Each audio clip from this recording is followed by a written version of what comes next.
incredible flash of energy and light, though. And matter and, yeah, all of this, all of the above. Do you give people who make this case that that was the beginning and that there had to be something that provoked the beginning, do you give them an A at least for trying to reconcile faith and reason? I don't think they're reconcilable. What do you mean? Well, so let me say that differently. All efforts that have been invested by brilliant people of the past have failed at that exercise.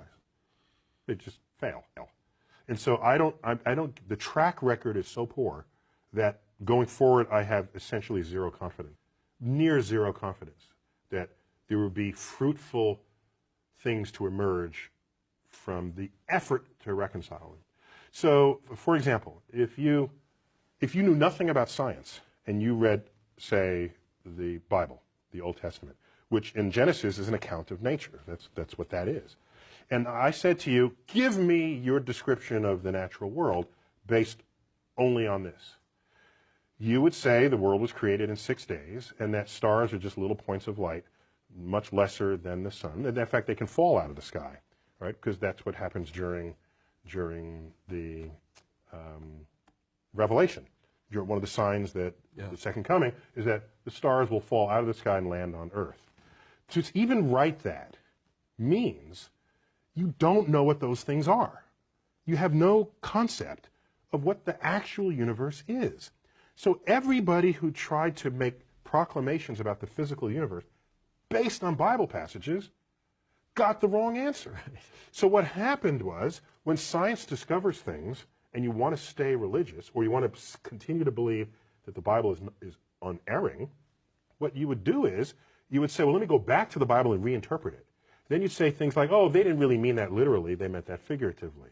So this whole sort of reinterpretation of how figurative the poetic passages of the Bible are came after science showed that this is not how things unfolded. And so the educated religious people are perfectly fine with that. It's the fundamentalists who want to say that the Bible is the literal truth of God and want to see the Bible as a science textbook who are knocking on the science doors of the schools trying to put that content in the science. Enlightened religious people are not behaving that way. They're saying, yes, science is cool, we're good with that, and use the Bible to get your spiritual enlightenment and your emotional fulfillment. I have known serious religious people, not fundamentalists, who were scared when Carl Sagan opened his series with the words, "The cosmos is all that is, or ever was, or ever will be." That scared them because they interpret that to mean then if this is it, there's nothing else, no God and no life after. For religious people, many people say, well, God is within you, or God, there are ways that people have shaped this, rather than God as an old gray-bearded man in the clouds. So if God is within you, what I'm sure Carl would say, in your mind, and we can measure the neurosynaptic firings when you have a religious experience. We can tell you where that's happening, when it's happening, what you're feeling like at the time. So your mind, of course, is still within the cosmos. But do you have any sympathy for people who seem to only feel safe in the vastness of the universe you describe in your show if they can infer a personal God who makes it more hospitable to them, who cares for them? In this, what we tell ourselves is a free country, which means you should have freedom of thought. I don't care what you think. I just don't. Go think whatever you want. Go ahead. Think that there's one God, 2 gods, 10 gods, or no gods. That is what it means to live in a free country. The problem arises is if you have a religious philosophy that is not based in objective realities that you then want to put in the science classroom.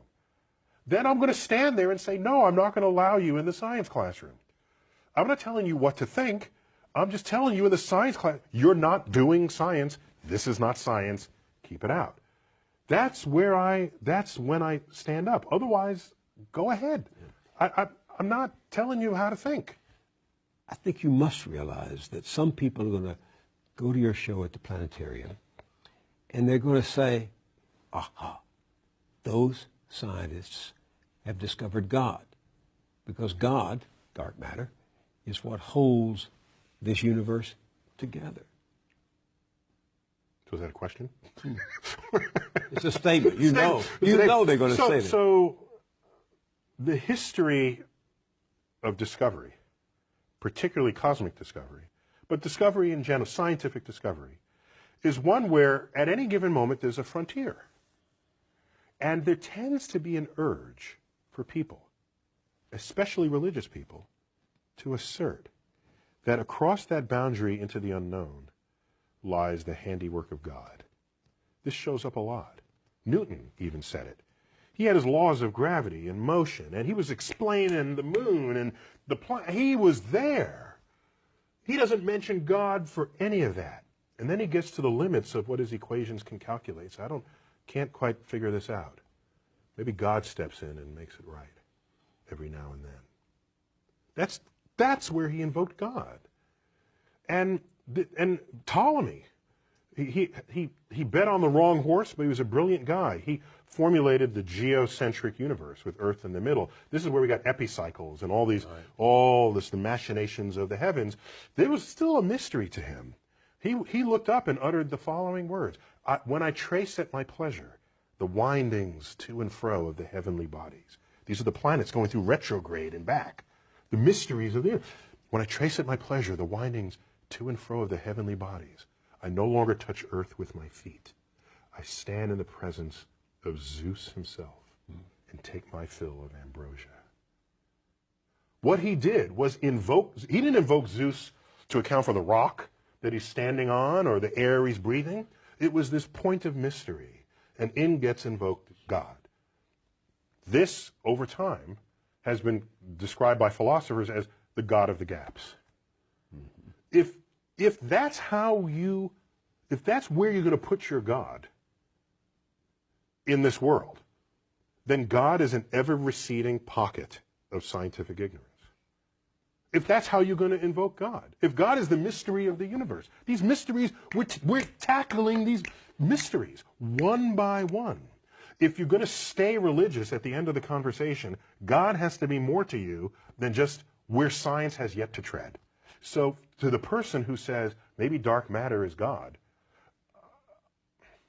if the only reason why you're saying it's because it's a mystery, then get ready to have that undone.